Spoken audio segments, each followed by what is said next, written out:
Okay, Todd, that's going to be a rough act to follow.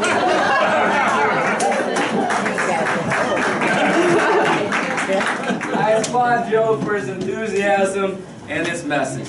I'm Tod Bowman. I'm your state senator from Maquoketa, and you know, it's been my job the last couple of years to try to fend off some pretty crazy ideas in Iowa Senate. And it hasn't been easy. They have us outnumbered, and one of my colleagues, Nate Bolton's here. Where are you at, Nate?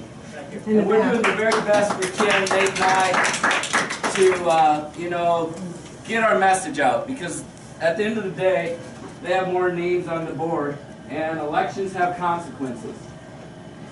And we kind of fell asleep at the wheel in 2016, and now they've poked an angry dog. We are fired up, as Joe can contend,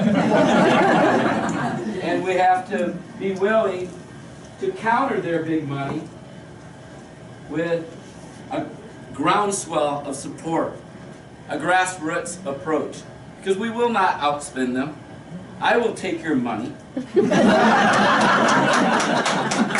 there's no way I can communicate my ideas to 60,000 people by going door to door. I will hit as many doors as I can. In the past, I've knocked a lot of doors.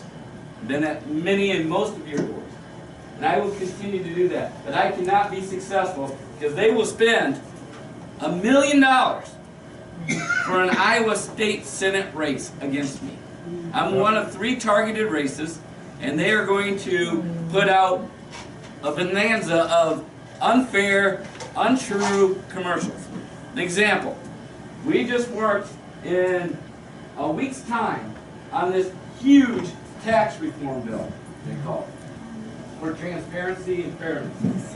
Well, that transparency and fairness came out on Wednesday. They opened it up to the public at 8 o'clock and said, I hope you've read the 135 pages and 211 policy changes in this bill and are prepared to make comment.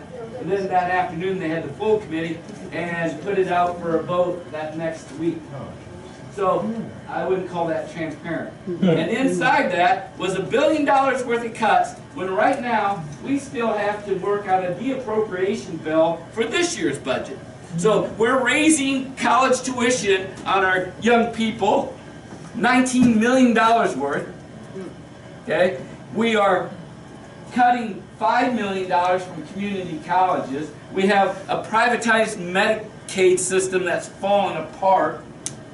We got cutting and gutting collective bargaining rights. We have a fiasco. And then on top of it, I spend a good part of my day trying to beat down the stupid ideas that they have, that not one of you have even heard even being discussed. Because they're not their ideas. They're the Koch brothers' Alex ideas that are.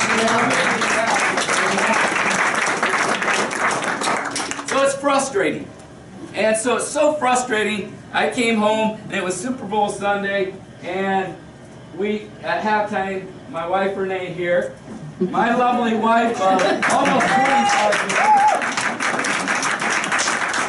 Renee and I and our kids sat down, and I took out a piece of paper and I made a big T on it. And Levi goes, my middle child goes, what are you doing, Dad? I go, I'm writing a T note and I'm putting all the pros and cons of why I should or shouldn't run for election. And I said, do you want to start? Well, okay. And he named off some of these good things that we've been doing. I wrote down campaigns, parades, oh, he goes, you can't put all those down. That's just one thing. That's all campaigning. And he was like, so on a serious note, I said, you know, I feel a little guilty because, you know, I feel like I'm not being the best dad I can be or being the best husband. And my 2 kids said, no, Dad, you're doing great.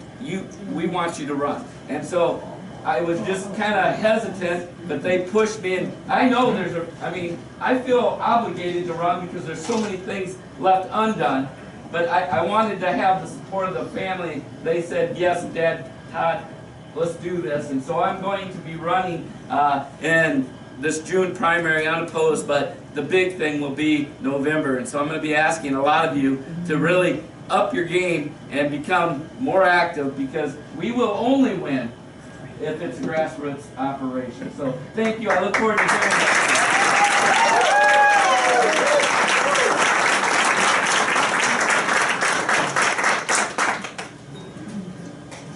Thank you, Todd. That's a great message.